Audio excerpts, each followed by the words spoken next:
Dive into the wild world of the oil market, where excess supply has been the name of the game since the year kicked off.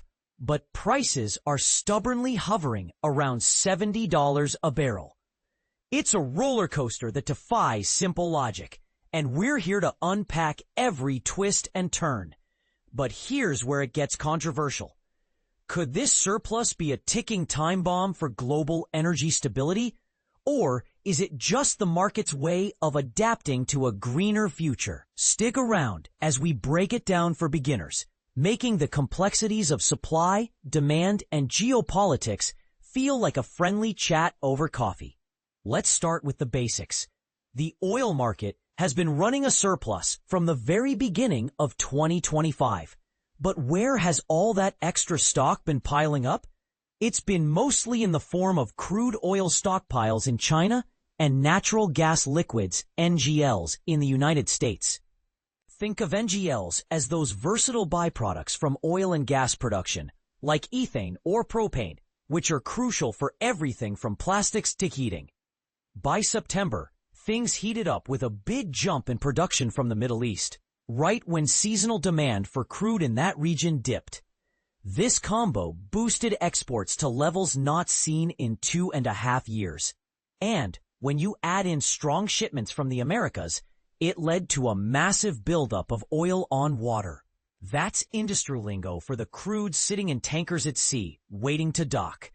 In September alone, this swelled by 102 million barrels, equaling a daily flow of 3.4 million barrels. To put that in perspective, it's the biggest such increase since the COVID-19 pandemic shook the world, when lockdowns slashed demand and flooded storage tanks. And this is the part most people miss. How did prices react to such a flood? Brent crude oil futures, a key benchmark for global oil pricing, climbed by an average of just 30 cents per barrel to $67.60 per barrel, month over month in September. But by early October, the sight of all those tankers out there, plus some new trade policies announced, sent prices tumbling by $4 a barrel to around $64 a barrel as I write this. It's a reminder that the oil world is sensitive.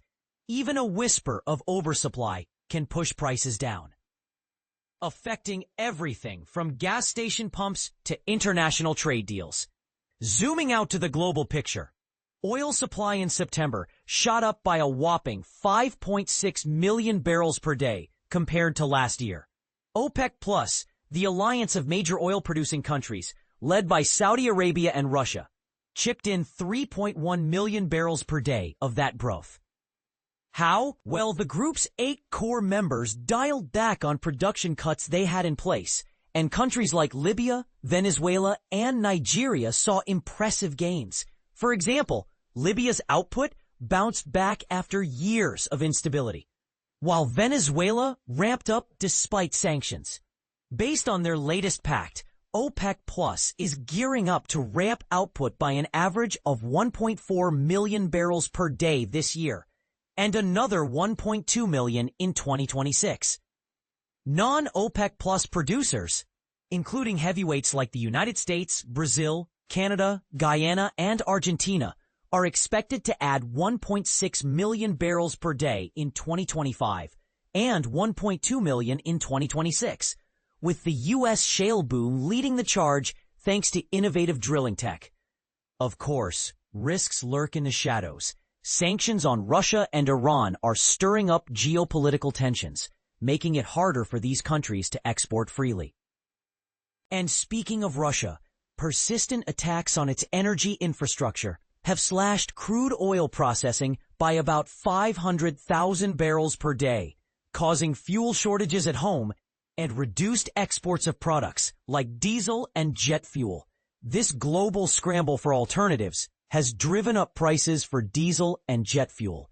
Those cracks or margins hit 2-year highs in Europe and 18-month highs on the U.S. Gulf Coast and in Singapore by September. Imagine airlines paying more for jet fuel or drivers seeing diesel costs spike. It ripples out to everyday life. Now, flipping to the demand side, The third quarter of 2025 saw a bounce back with growth hitting 750,000 barrels per day year over year, up from the second quarter's slower 420,000 barrels per day pace. What dragged things down in Q2? Tariff disruptions, particularly affecting liquefied petroleum gas, LPG, and ethane used as feedstocks in chemical plants. These saw a rare drop, which is unusual since they're often in high demand for manufacturing. Overall, these Q3 gains align with our annual forecast of about 700,000 barrels per day for both 2025 and 2026. Despite the recent slowdown, the petrochemical sector, think plastics, fertilizers, and synthetic materials, is poised to take the lead in driving oil demand growth. Why?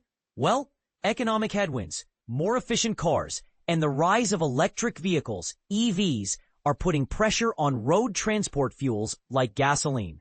Picture this: as EV sales soar, fewer people need traditional fuels, but petrochemicals keep booming for consumer goods.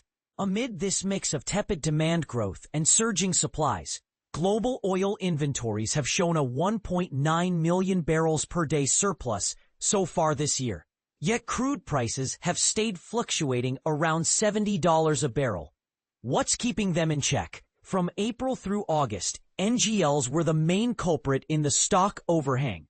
Outside of China, the crude market even tightened up a bit. Looking forward, those huge volumes of crude on water are expected to hit shore at major hubs, likely causing crude stocks to balloon, while NGL inventories fall.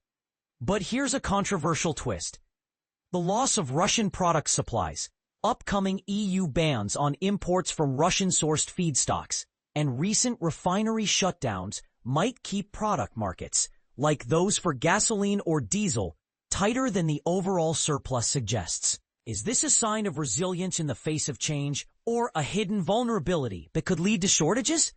So, what do you think? Does the oil market surplus signal an inevitable shift away from fossil fuels? Or are geopolitical risks like sanctions and attacks setting the stage for more volatility? Should OPEC Plus be pushing for more output, or is that just fueling environmental concerns? Share your thoughts in the comments. Do you agree with this analysis, or see a counterpoint we missed? Let's discuss.